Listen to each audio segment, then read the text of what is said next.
or want to watch, a daughter do it with a father. Like that turns them on, it excites them. Or, the son with the mother, whatever it is, right? And that's their thing. And in my mind, that's normal. That's how God created us, right? You put them down and you say, oh, I'm above that, and there's something inherently wrong with these people. I don't think there's anything wrong with them. I just think, it's a fetish. That's no different than, like you said, granny porn. Some people get over midget porn, some people get off on this stuff. And whatever floats your boat. I don't have a problem with that. That is how God naturally creates people. He creates us with these bizarre desires. And you know what? I'll be the first one to say it. I've got some crazy shit in my head that, that I think of. You know what? When I used to surf porn, you know what you ever go? Well, yeah. No, you ever go to cartoon porn?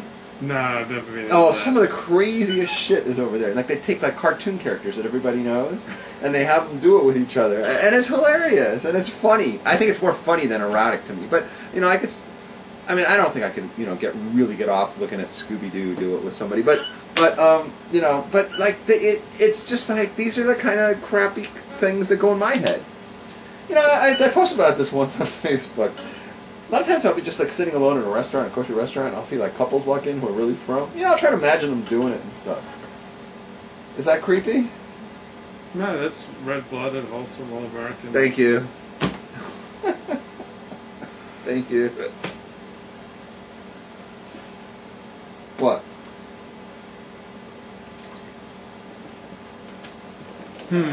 What are you thinking? You look very pensive.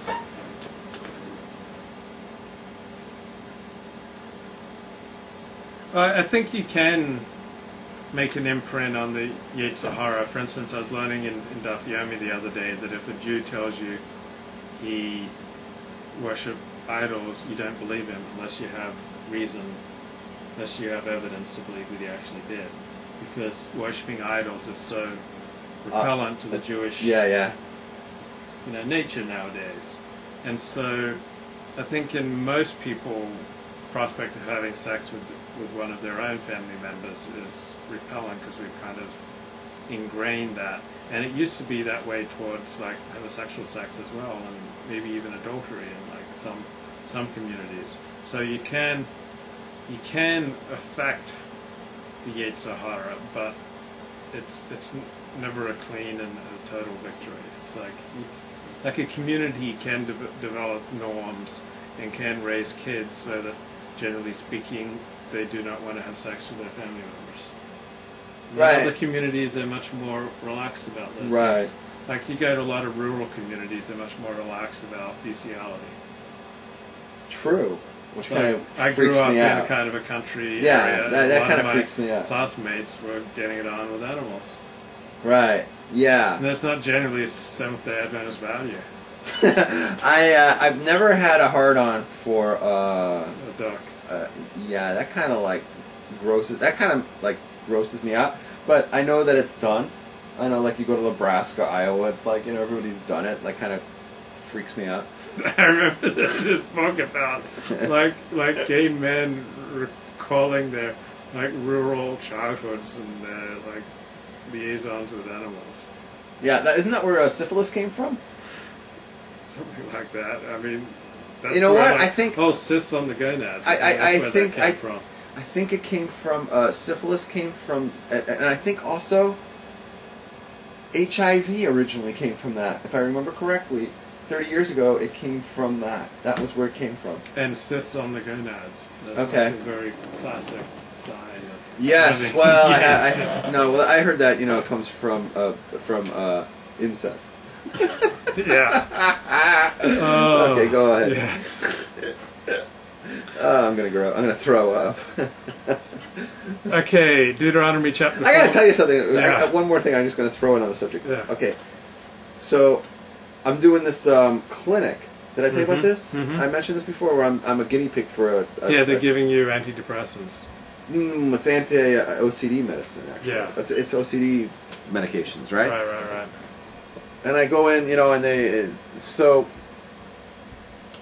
the shrink who runs the program, mm-hmm. I was in there a couple weeks ago, and he was asking me questions. He was giving me like a whole interrogation for like an hour because they wanted to see like how the drugs are working, and whatever, right. you know. And he started asking me about my OCD symptoms, right? Yeah. And he was going through like the whole line of questions about OCD, and one of them he came to is, are you obsessing about this? Are you obsessing about that? Are you obsessing about this? Are you obsessing about that? And he goes, are you obsessing about incest? And he just left it wide open. Right. And I go, well, what do you mean? Right? You know?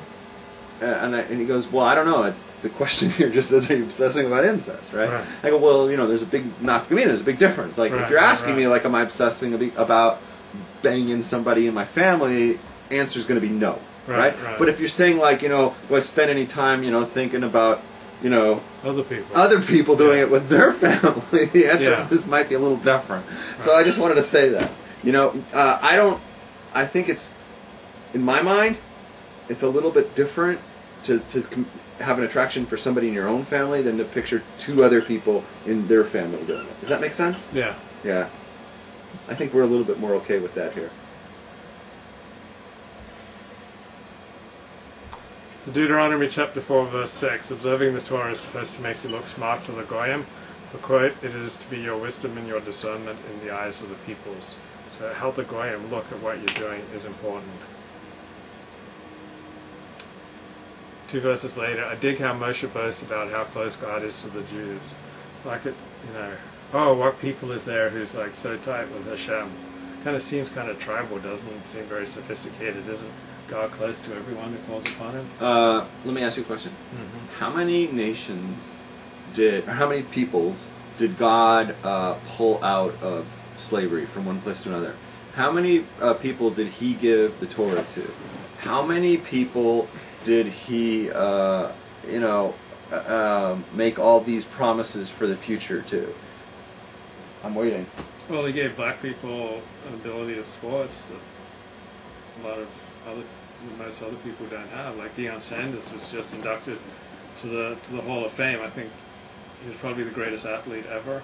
What? He was like a great professional baseball player. No, he wasn't. Professional football player. He was not a great professional baseball player. He was not that great. He couldn't even hit a curveball.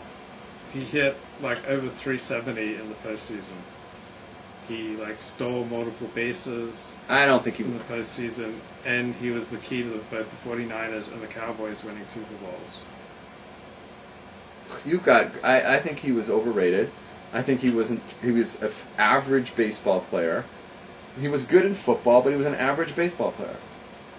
I think the better all-around athletes, and I will give them to you, I think Bo Jackson was a better all-around athlete. I think, what's the guy's name? Dave Winfield was a better all-around athlete. I think Michael Jordan was a better all-around athlete. I think there's a number of people who are a lot. You know what I mean? They don't give Hall of Fames for all-around, for all-around athletes. You know, but I'm not a huge Deion fan. I think he was a great a punt returner, or what was he? A kickoff returner? I can't remember. Punt returner. He was a punt returner. Yeah. I remember you had to kick it away from Deion. You could not kick the ball to him. I remember him on defense being a liability, and here's why. He would always go for the interception and never go for the hit because he didn't want to get hurt. He was known as a wimp out there, and he would never make a good hit. There's no highlight reel of him making Deion Sanders sticking 10 different, the top 10 Deion Sanders hits. Tackles, yeah. You won't find that. He was real good at covering the ball, and it was real easy to burn him.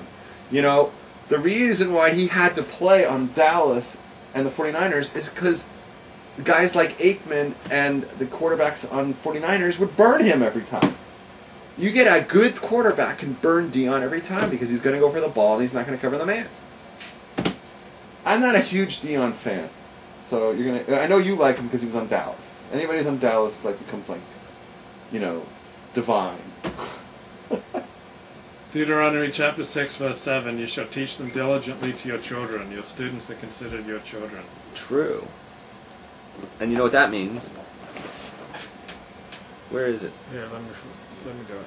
We're off the air for some reason, so the chat's not working. Oh, are you serious? Yeah. How did we go off the air? I don't know. We went off the air, so this whole thing is not going to happen? It's being recorded on the video camera, and it may still be recorded on. When did we go off the air? I don't know. I noticed about 7 minutes ago.